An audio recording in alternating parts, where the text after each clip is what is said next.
here's where he begins. With all lowliness and meekness, with long-suffering, forbearing one another in love.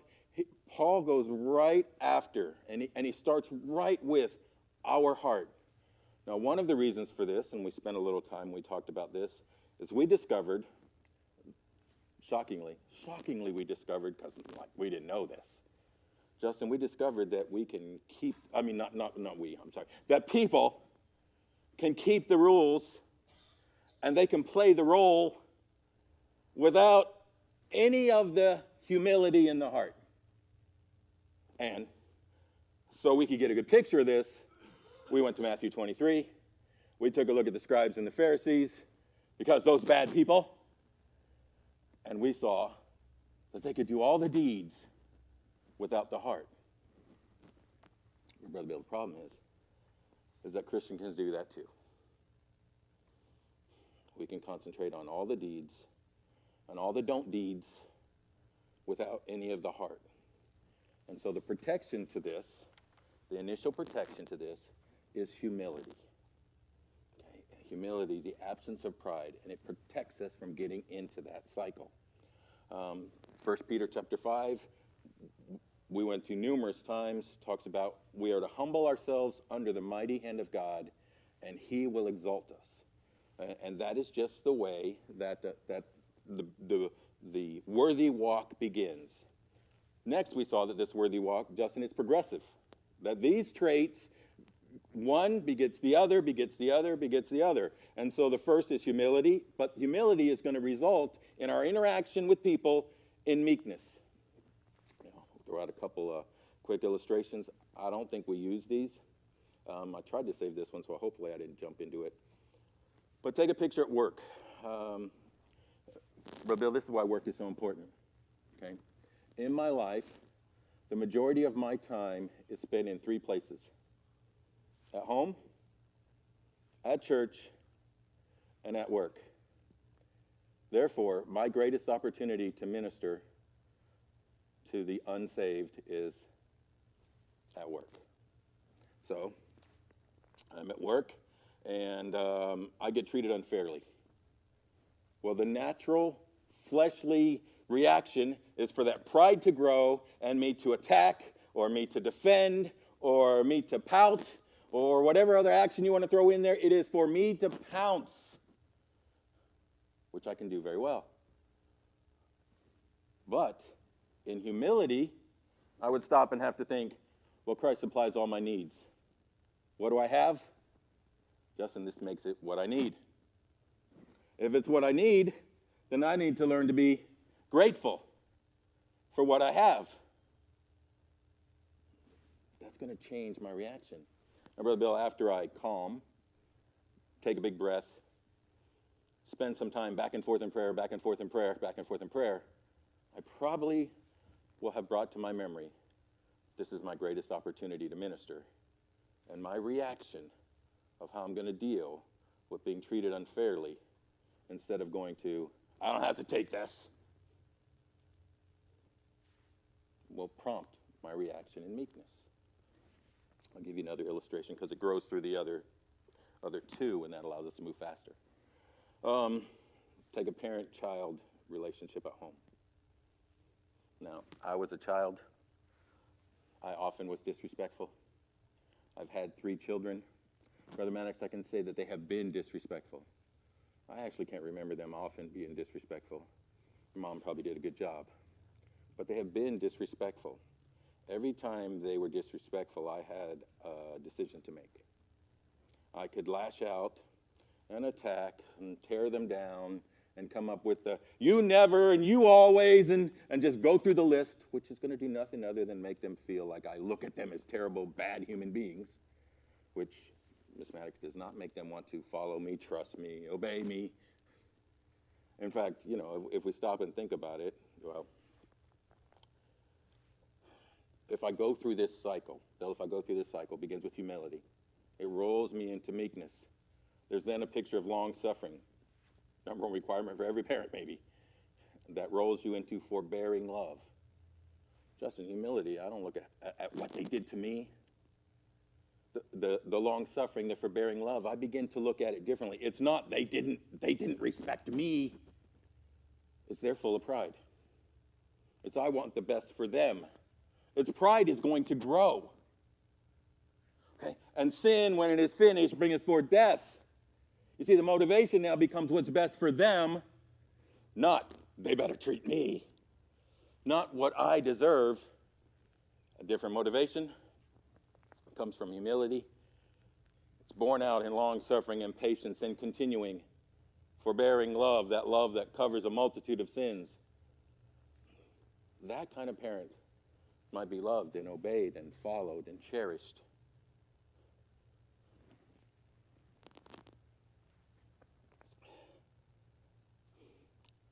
Oh, I'm going to say this too.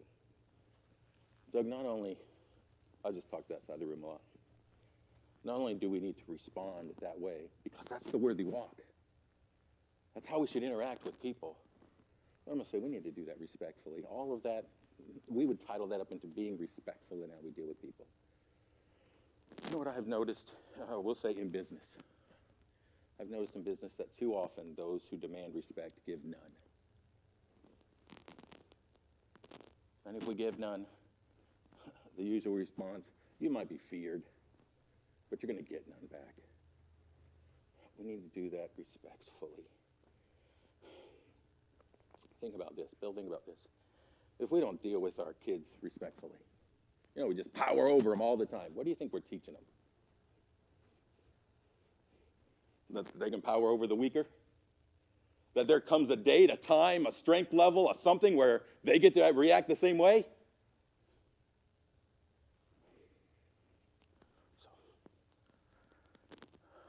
Now, all of this is where we've dealt before. All of this individual worthy walk, characteristics, and traits is to result in one thing. That's the end of this. Chapter 4. I therefore, the prisoner of the Lord, beseech you that you walk worthy of the vocation wherewith you are called. Let your positional truth and your practical truth equal. Here's where it begins. Here's the beginning, because don't worry, the rest of this book deals with practical living. But this practical living is driven out of the heart. With all lowliness and meekness, with long-suffering, forbearing one another in love. And here's the last trait, the one that's important. All of those things will go together to look like this. Endeavoring to keep the unity of the Spirit in the bond of peace. All of this individual character trait results in unity in the body of Christ. And I'm going to tell you, Eric, did you get any of those verses? You did? All right, go to John 17. Unity in the body is very important to Christ. John 17, about verse 17. You got it?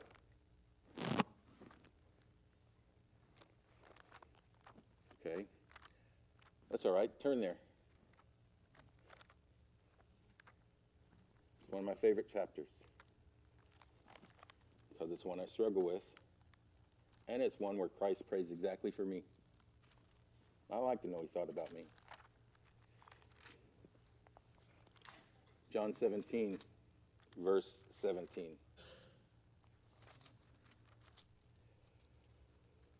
Sanctify them through thy truth. Thy word is truth. As thou hast sent me into the world, even so have I also sent them into the world. And for their sakes I sanctify myself, that they may also be sanctified through the truth. Neither pray I for these alone, but for them also which shall believe on me through their word. I'm praying for all of those after who shall believe on me. Here's my desire for every Christian who will ever be, that they may all be one. Okay, well that's positional. It is positional. But when we get to Ephesians chapter 4, guess what happens in Ephesians chapter 4? He switches from positional truth. And he says, walk worthy, let your positional truth be now practical. That they may all be one, as thou, Father, art in me, and I in thee, that they may also be one in us. Here's why. That the world may believe that thou hast sent me. This unity, this forbearing love inside the church is what makes us different. It's what attracts us. And the glory which thou hast gavest me, I giveth them, that they may be one, even as we are one. One is a whole, is very important. It's said again and again and again. I in them and thou in me, that they may be made perfect in one. God's primary plan for the church, here we go, Ephesians chapter 1, before the foundation of the world, was that we would be one, and in this unity, in this love, we might affect the whole world.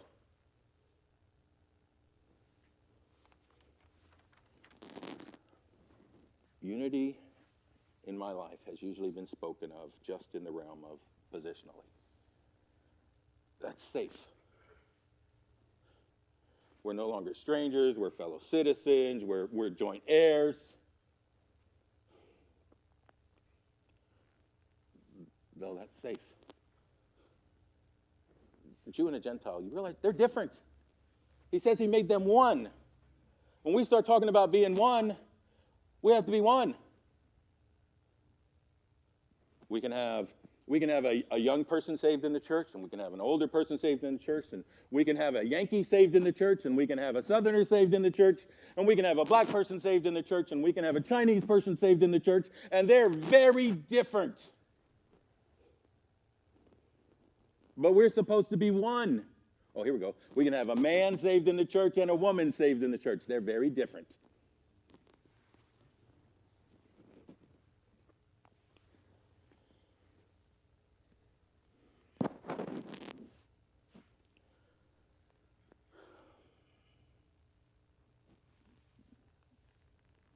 Positionally, we're supposed to be one, Brother Bill. Yes?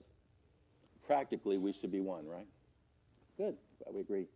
Let me tell you, there's a problem with being one. You want to know what it is? We're different. We have different tastes, different opinions, different backgrounds, different economic status, different races, different ages, different stages in our Christian growth. We have different likes. We have different hobbies. The preacher really likes baseball. I have to pretend to like baseball.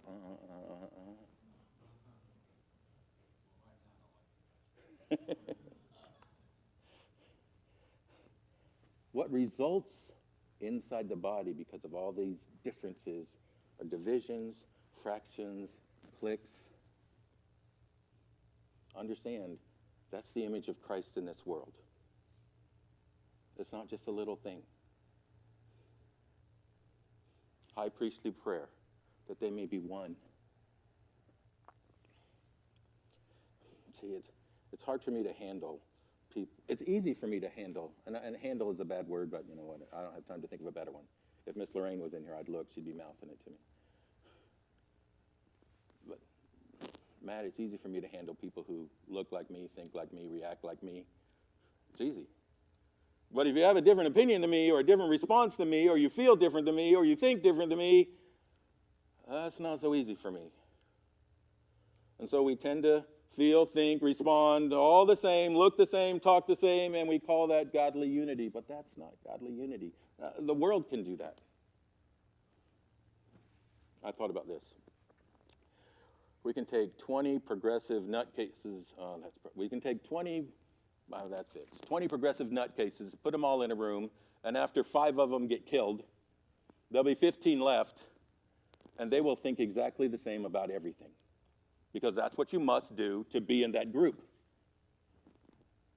That's not the unity we should have. We should be different than them. See, the difference is they have to have uniformity, everything the same, or they hate and they attack and they tear down. But the church is supposed to be different. The world is full of dishonesty and discord and disrespect. So the only way you can get along with each other is we do everything the same and we disrespect the same group, and because then we can get together in a room and we can be fine. In a world of disrespect and discord and all kinds of challenges, Doug, I want you to think about this. God said, I will take that world full of disrespect and discord and challenge and frustration, and I will change that world by my church, because when they look at them, they'll have unity and love one for another. The world is supposed to look at us and see what unity can exist if Christ is the center of the society. So sometimes people say, what happened to America? Well, it's a quick, easy answer. We took God out of the center of things. Now, we may not have handled everything right, but there was some point where he was the center. And as you start to tear that apart, you're going to have fractions and discord and dishonesty and attack. And so, unity is very important. How do we get that unity? Brother Maddox, I figured it out. You ready? We get that unity because we all get together and we elect a committee, and that committee elects a leader, because we have to elect. You know, that's the way of the United States today. We'll call it the democratic way. We elect everyone, and then the leader gets together, and the leader says, we just need to find a way to make everybody see things my way, because if everybody would see things my way, then we would have unity.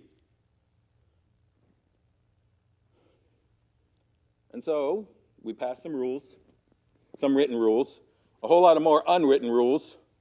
So if any person comes around, Brother Bill, they feel the pressure to conform. What we have to do is make sure there's enough pressure from the outside for them to conform. But you know, we're not supposed to be the conformed people. We're supposed to be the transformed people. Because conformity to outside pressure creates a false security, almost a pride, the opposite of humility. This outside pressure, it's now I fit in because of what I do. And it creates this pride. Well, transformed people are humble and dependent because what do? They rely on grace and mercy and Christ. Problems come, it's not I deserve. Problems come, it's Lord, help me.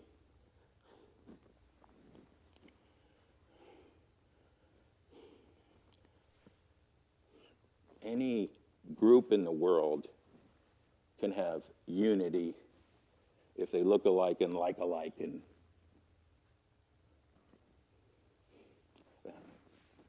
I just forgot. Was it the Muslim? No, the Elk Lodge. The Elk Lodge can have unity. We can say different ages and different times and different, because they have all the rules and all the things you have to keep, and this is what you look like. And Howard Cunningham can be their grand poobah, and off you go. Eric, do you have Matthew chapter 5? Matthew chapter 5. Bill, I think I said this last week, but I'm going to tell you, I call that big deal unity. That's big deal unity. I walk in a bunch of people who look just like me, and we get along. Big deal. I can go to a group of people who look at the world just like I do and like the things that I like and have the same opinions and come from the same background, and we can love each other. I'm going to call that big deal love. Makes me sound smart, except I'm just copying the Sermon on the Mount. But I say unto you, love your enemies, bless them that curse you. This is, love your neighbor. Let me stretch. It's not love your neighbor. It's love your enemies. Those who despise you, those who look at the world differently than you, those who do not fit into your group, into your clique, with your opinions, your backgrounds. Love your enemies, bless them that curse you, do good to them that hate you, pray for them which despitefully use you and persecute you, that ye may be the children of your Father which is in heaven. For he maketh his sun to rise, is a good illustration. Look at how he treats them. He maketh the sun to rise on the evil and on the good, and sendeth rain on the just and the unjust.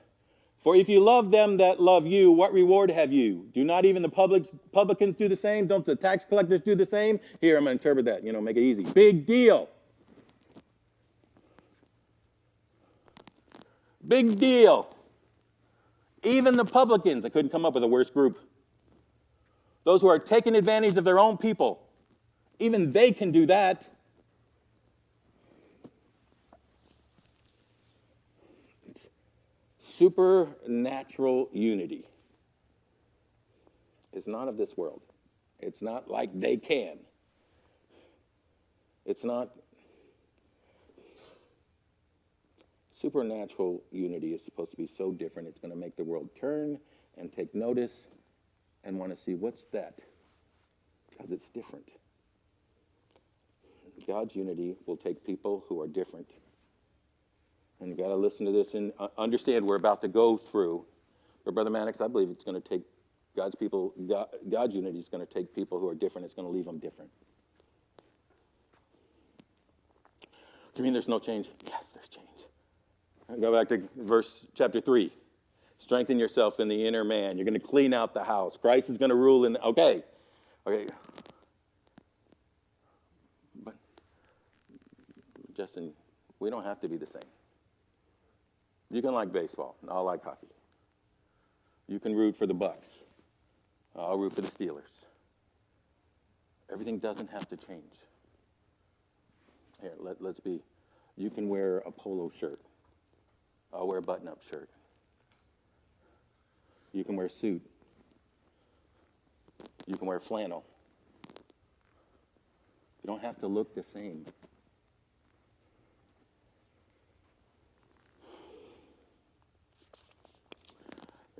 If we want to, we can go to Galatians.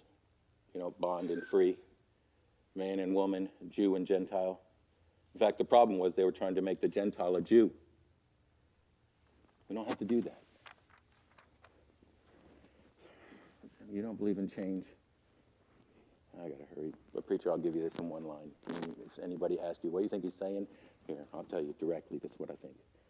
I think God has a word that's powerful enough to change any heart.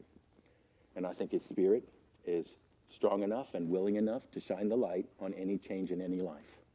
And if we could just get people to commit to surrender to his spirit and to study his word, it would make change. And that's much better than giving anybody a list of rules that's going to make you fit in. I've had lots of lists in my life. They've changed. You know what hasn't changed? The word hasn't changed. His will has not changed. And I get that guidance through his word and his spirit.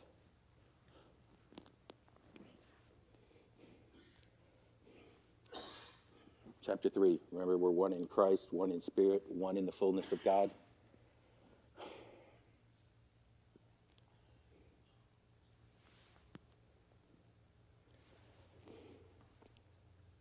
I'm 50-something years old.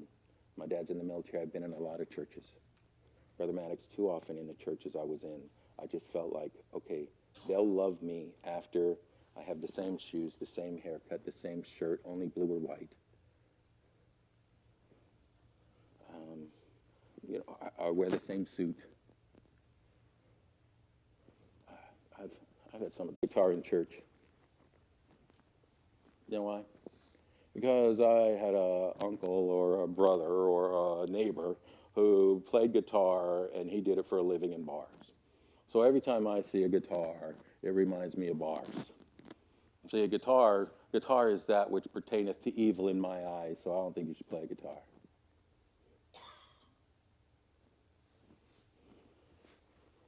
Well, brother, every time I see a piano, I think of Liberace.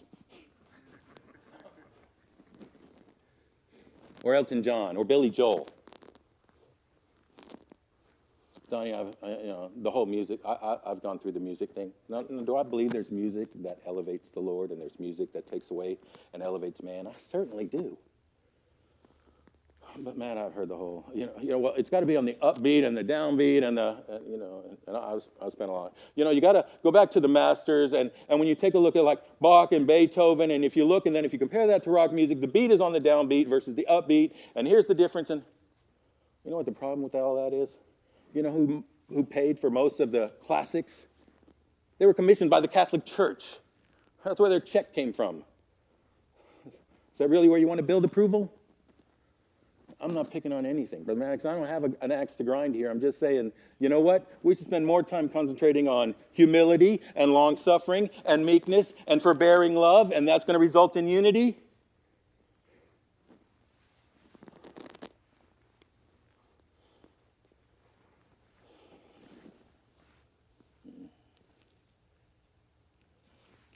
I got a couple of dangers, and then we're going to read one passage of Scripture. We're going to be done. Some dangers, I think, that come in from this whole struggle. Matt, I think we can get comfortable being in a group where we fit in. I can get a group of my 5. They're exactly like me. They see the world just like me. I'm a pretty dominant personality. You be around me long enough, I can get you to think of the world just like me, or you won't be around me. They were not of us because they were not like me. And preacher, I can live in that circle and be so content and convince myself that I'm fulfilled there that I lose sight and ignore the fact that there is a society, a world, a community that needs to see Christ. That's a big danger. I think another danger is for what new Christians. New Christians come in, all they want to do is fit in. New kids in school, all they want to do is fit in. You're going to fit in somewhere. So, Brother Bill, they come in and all they feel is this outside pressure. What does it take to fit into the group? Outside pressure. What are they going to do? Well, they have a couple of choices. One, they can leave. This is uncomfortable. I'll never fit in here. This is not who I am. They can leave. Or two, they can find out all the hoops they need to jump through to fit into the group and do them. That doesn't seem very hard to me, actually, because I don't have a problem with most of the hoops. They make sense to me. Okay, in my history, in my background, I've seen them for 40 years. Not hard for me. But I tried to put myself in the picture of somebody who's never heard any of them.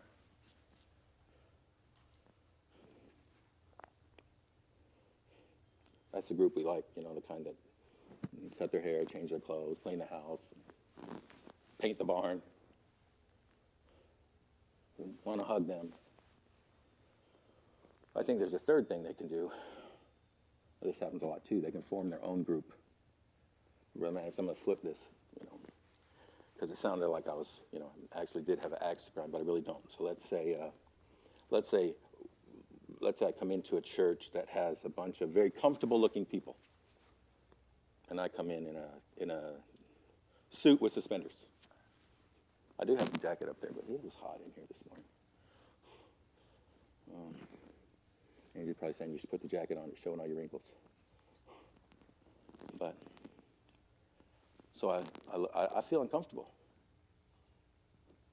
Overdressed? No, uncomfortable. Like immediately, I'm going to say, this is not my kind of people. This is not where I fit in. But way over on the other side, I see somebody else, and guess what? They're wearing a suit. So you know who I'm going to gravitate to? The one who just like me. When that happens, if we're not careful, that'll happen. We'll have a little nerdy group, and a little well-dressed group, and a little young and up-and-coming group. We'll have all these little groups. And as long as you stay in your group, you're good. And you know what one group does? They quietly talk about the other group. Sometimes not so quietly, because we hold it down. And what happens to the unity whereby we're supposed to affect everyone?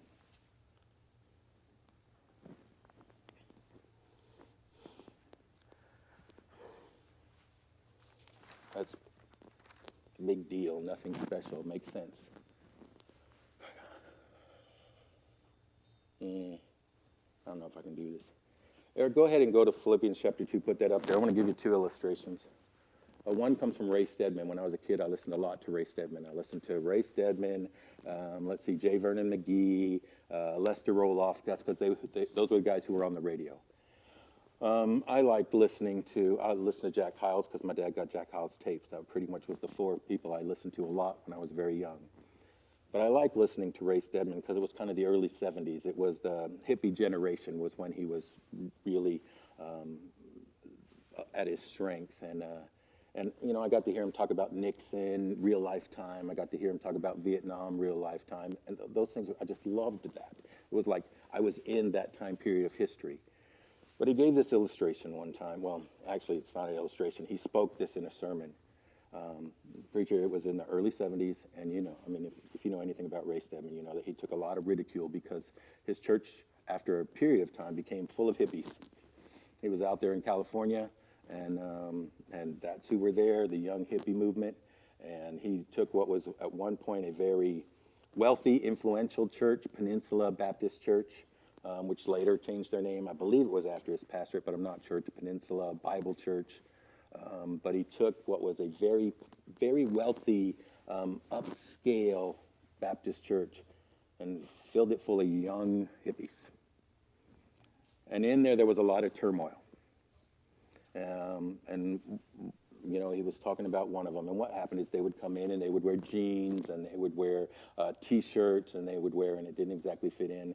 And he got a lot of people talking about it. Hey, are you going to let them come in their jeans? That's disrespectful. And he would say it on his own, from his own words. Brother Max, he said, I just didn't pay attention to that. I just kept preaching. But then it got some muscle behind it, and it got to be, well, they're destroying things. And you see, they wore Levi's, and Levi's, have those little, what do you call them? Those little metal braids. And Treva, so they were sitting in the pews, and the little metal braids were scratching up the pews. And so it began this big furor that, they're destroying he's doing nothing, and it's destroying the church. So in his sermon, preacher, that's what he did. It's come to my attention that we've had some problem with the pews. So I want to address that problem with the pews. We're going to take the pews out. Because the only option is to take the pews out or to kick out your brothers and sisters, and you don't want me to kick out your brothers and sisters, the ones Christ died for, did you? It was a rough conversation. But I remember that. I remembered that as a kid.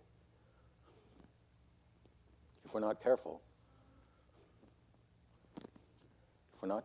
we'll have worldly unity and only love those who love the things we love, who look like we like. I'm going to contrast that with this. I like that story. Here's a story I don't like. It involves somebody we all know. He's not here. If he was, I don't think he would have a problem with me telling this. And if you want, you can call him and check on me. But we went to Temple Heights. Preacher, we went to Temple Heights for a couple years. And when we went to Temple Heights, Brother Perry was there. He was on staff. I forget exactly his title, but he was there. And what he started doing, everybody know where Temple Heights is? If you look around the outside of Temple Heights, it's surrounded by young black kids. And so what he started to do was, how can I get an outreach to these young black kids? So he started having a free basketball tournament kind of thing. He would set it up, you play, some pickup games on each end, and then you would take your team and you would play at the end.